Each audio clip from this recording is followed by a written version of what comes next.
Joining us now to tell us where he stands in all of the VAR drama over the weekend and since the start of the season is former Premier League referee Keith Hackett. Keith, a very good morning. Thanks for joining us. How are you? I'm fine, thank you. Delighted to join you. Well, it's great. We really appreciate you taking the time, Keith. Now, I did say on yesterday's show before the game, I thought, by and large, I thought the officials had a very, very good weekend. However, last night, I've got to say, you've got to feel, I think, a certain degree, a big degree of sympathy again for Gary O'Neill. Now, the talking point this morning I want to ask you about, they are now looking potentially for VAR to get more involved, whether it's free kicks or corners, you know, and I think the vast majority of us, certainly myself included, do not think this is a great idea. Where do you stand on it, Keith?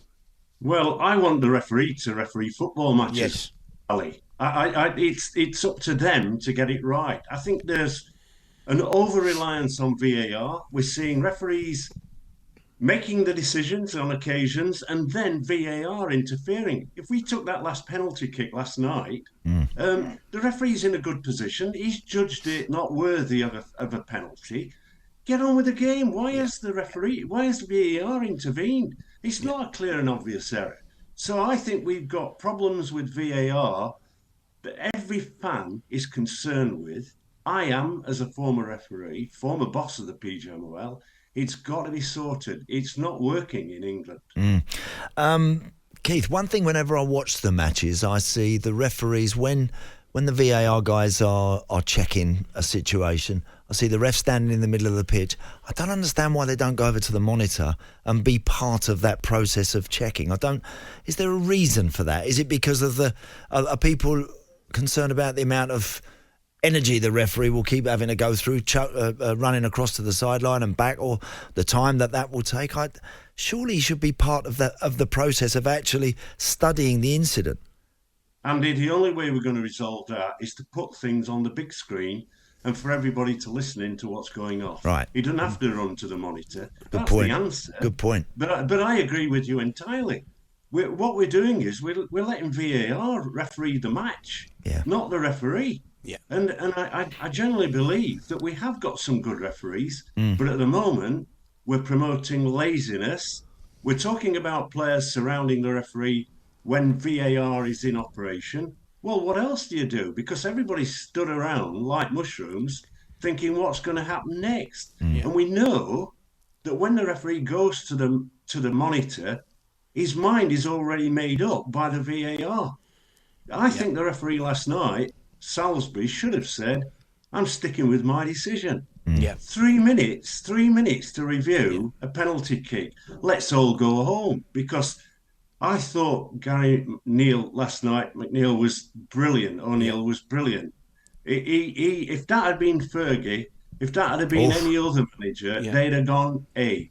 He was magnificent. And he put his points across in a genuine way. We all that loved the game agreed with what he was saying. It's got to be sorted. And it's no good going from week to week, crisis to crisis. Yes, it keeps us occupied, but in reality, our reputation as referees is at absolute rock bottom. Keith, I absolutely agree with you 100%. And I've got to tell you the gospel truth. I thought VAR would have been a good thing because I was going along the logic that anything that rights or wrong must be a good thing. However, I'm just gone completely the other way now. And I'm guessing that you're going to agree with me because one of the problems that we have is VAR, to a certain degree, if not a great degree, is actually refereeing the game rather than the referee. Because the referees, in my opinion, nowadays, where they would normally pre-VAR would make a decision, it's now in the back of their minds, I'll wait and see what happens because you know something, see if I get it wrong, VAR will help me out. Yes, absolutely. I think we can all see that. We've played or refereed the game. We understand what's going off. We've got referees now hesitating about what is a clear penalty kick, and that is confusing everybody. And then the VAR thinks, I better come in and help my mate. I mean, it's a nonsense at the moment. Somebody's got to come in. I thought Howard Webb would do this and sort it. But it seems to me that John Moss has got the upper hand in this all sort of scenario. So it's an unhappy place. And Ali, I agree with you. I thought Rob Jones at the weekend had a very, very good game. And I thought the weekend had gone quite well for referees. But then last night was chaos. Well, Keith, if there was one thing that you could implement or you could start by trying to improve things, where would you start with it? Well, I think, first of all, I would have a specialist panel.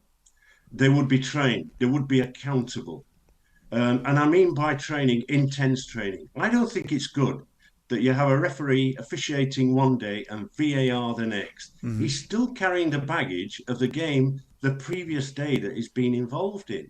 And so for me, we've got to recognise that Stuart Atwell, and I'm sorry to name him, is not a good VAR. I doubt his capability as a referee. But let's move on and say, if he's not a good VAR, don't appoint him to that role. We've got to get better people in the VAR off the role. It's no good spending £1 million on the wallpaper and making things comfortable.